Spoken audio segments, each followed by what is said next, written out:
Dans cette vidéo, nous allons voir les classes en MQL5. Alors les classes sont des notions extrêmement importantes en programmation. Il me faudrait 2 voire 3 vidéos pour vous présenter tous les aspects des classes, chose que je ne vais pas faire, tout simplement parce que en MQL5, pour créer un bot de trading, on aura rarement besoin de créer des classes. Cependant, on va souvent en manipuler, mais ce seront des classes qui nous sont déjà fournies par MQL5. Donc qu'est-ce qu'une classe? Eh bien, ça ressemble beaucoup aux structures qu'on a vues dans la dernière vidéo. Structures qui nous permettaient de stocker plusieurs variables au sein d'une même variable. Eh bien, les classes, un peu le même fonctionnement. On va pouvoir stocker plusieurs variables au sein d'une même variable, mais en plus, on pourra y stocker des fonctions. Donc, par exemple, si on veut représenter une voiture en programmation, eh bien, si on s'y prend avec une structure, on va créer une structure voiture qui va comprendre plusieurs variables comme, par exemple, sa couleur, sa vitesse ou bien sa marque. Avec des classes, on va créer une classe voiture qui comprendra sa vitesse, sa marque et sa couleur, mais en plus on va pouvoir lui définir des fonctions qui lui seront propres, comme une fonction démarrer, une fonction avancer ou bien une fonction freiner. Et tout ça, à quoi ça sert? Là, on est plus que dans la simplification d'un code, on est vraiment dans une méthode d'organisation d'un code, et certains programmes ne vont être faits uniquement avec des classes. C'est ce qu'on va appeler la programmation orientée objet. Et certains langages de programmation, comme le langage Java, sont conçus pour faire de la programmation orientée objet, où en Java, quasiment tout est objet. Vous allez vite comprendre la différence qu'il y a entre classe et objet, et nous allons maintenant créer notre première classe en MQL5. Alors on va reprendre le même exemple que dans la vidéo sur les structures. On va créer une classe qui va représenter un symbole à trader. Cette classe, elle aura 3 variables. Elle aura le label du symbole à trader, le volume à trader et un booléen qui représente l'activité du symbole. Donc petite particularité, au sein d'une classe, on ne parle pas de variables, mais on parle d'attributs. Enfin, on pourra définir des fonctions au sein de notre classe. Par exemple, on pourra définir une fonction buy qui va simplement ouvrir une position sur notre symbole. Encore une petite particularité, au sein d'une classe, on ne parle pas de fonction, mais on parle de méthode. Pour créer une classe en MQL5, eh bien, on écrit le mot-clé classe. Ensuite, on donne un nom à notre classe. Donc, petite convention, on commence toujours un nom de classe par une majuscule. Ensuite, on ouvre des accolades. Et comme pour les structures et comme pour les énumérations, après l'accolade fermante, on y met un point-virgule. Une fois que notre classe est créée, on va pouvoir définir des attributs. Donc le premier attribut qu'on va définir, c'est le label. Alors il y a encore une autre convention. Tous les attributs vont être préfixés par un m-bas. C'est le m de membre, et c'est pour bien reconnaître les attributs de notre classe. Donc on va faire de même pour le volume et pour l'activité. Donc nous avons reproduit ce qu'on a fait dans la dernière vidéo sur les structures. Donc on peut dès maintenant créer une variable de type symbole trader.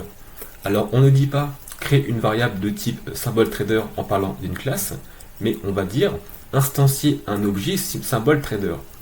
Elle est là la différence entre classe et objet.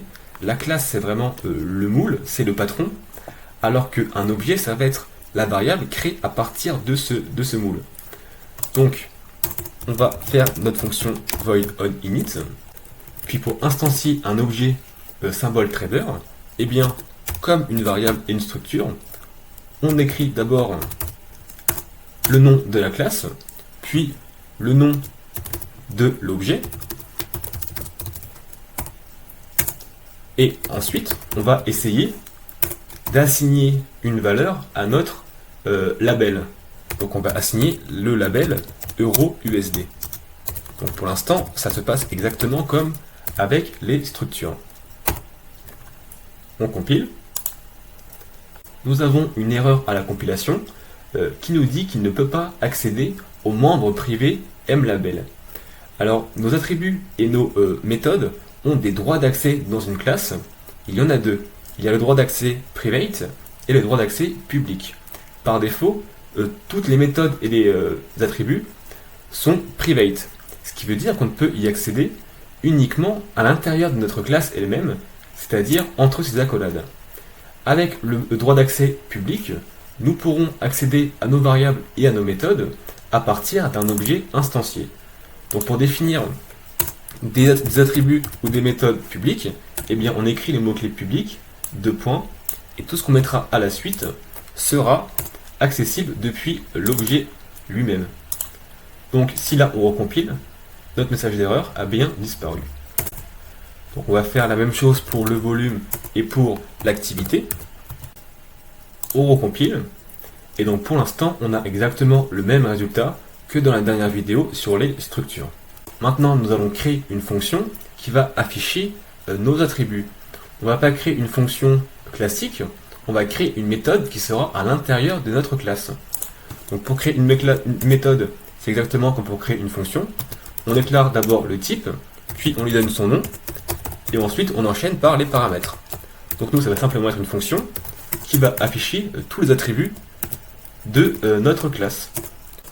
On va appeler cette méthode après avoir initialisé nos attributs. On compile.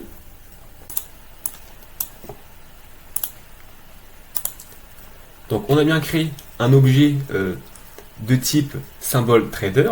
On lui a initialisé ces trois attributs et on a appelé la méthode describe qui nous a affiché les trois attributs. Il y a deux méthodes particulières qui sont le constructeur et le destructeur. Le constructeur est une méthode qui va être appelée automatiquement lors de l'instanciation d'un objet. Et à l'opposé, un destructeur va être une méthode qui va être appelée automatiquement lors de la destruction d'un objet. Donc si vous vous rappelez bien dans la vidéo sur les structures, on avait créé une fonction qui nous permettait d'initialiser les différentes variables qui composaient notre structure. Et bien là, nous allons pouvoir faire la même chose, mais dans un constructeur. Donc la déclaration d'un constructeur est assez particulière. Déjà, on ne donne aucun type, parce que dans tous les cas, notre constructeur aura un type void, puis son nom sera le même que le nom de notre classe. Donc la classe SymbolTrader, pour déclarer son constructeur, on va l'appeler SymbolTrader. C'est ce qui va permettre au compilateur de reconnaître que c'est bien un constructeur. Ensuite, c'est tout à fait classique, comme une fonction normale. On met des parenthèses pour y déclarer nos différents arguments, puis on ouvre des accolades. Et tout le code qui sera écrit dans ces accolades sera exécuté lors de l'instanciation d'un objet. Donc notre constructeur, il va prendre trois arguments. Il va prendre le label, le volume et l'activité. Nous allons ensuite initialiser chacun de nos attributs avec son argument associé. Ensuite, nous allons définir nos trois attributs comme privés pour qu'on ne puisse pas y accéder hors de la classe. Ce n'est pas obligatoire, mais ça va nous permettre de gagner un peu en lisibilité quand on va instancier un objet SymbolTrader. On va pouvoir supprimer ces trois lignes. Et pour passer en argument des arguments à notre constructeur, eh bien c'est directement en instanciant l'objet, on ouvre des parenthèses et on y rentre tous nos arguments. Donc, on compile. Donc on a exactement le même résultat que tout à l'heure, sauf qu'on a été un petit peu plus concis dans le code. Donc quand on voudra instancier 5 objets SymbolTrader, eh bien au lieu d'écrire 15 lignes en tout pour initialiser chacun de nos attributs, eh bien nous n'aurons plus qu'à écrire 5 lignes grâce au constructeur. Encore mieux, nous allons pouvoir déclarer plusieurs constructeurs au sein d'une même classe. C'est ce qu'on appelle une surcharge de constructeurs. Et ce qui va nous permettre de gérer plusieurs cas d'instanciation où on va instancier un objet en passant un nombre différent de paramètres. Donc par exemple, on va redéclarer un nouveau constructeur, mais qui, celui-ci, ne prendra pas en argument l'activité. Et dans ce cas, nous définirons par défaut l'activité à true. Donc si on instancie un nouvel objet de notre classe SymbolTrader, eh bien nous pouvons lui passer en argument uniquement son label ainsi que le volume. Comme ça, le compilateur va voir qu'il n'y a que deux arguments. Il va donc appeler le constructeur qui n'a que deux arguments. Enfin, nous allons appeler notre méthode describe. On recompile.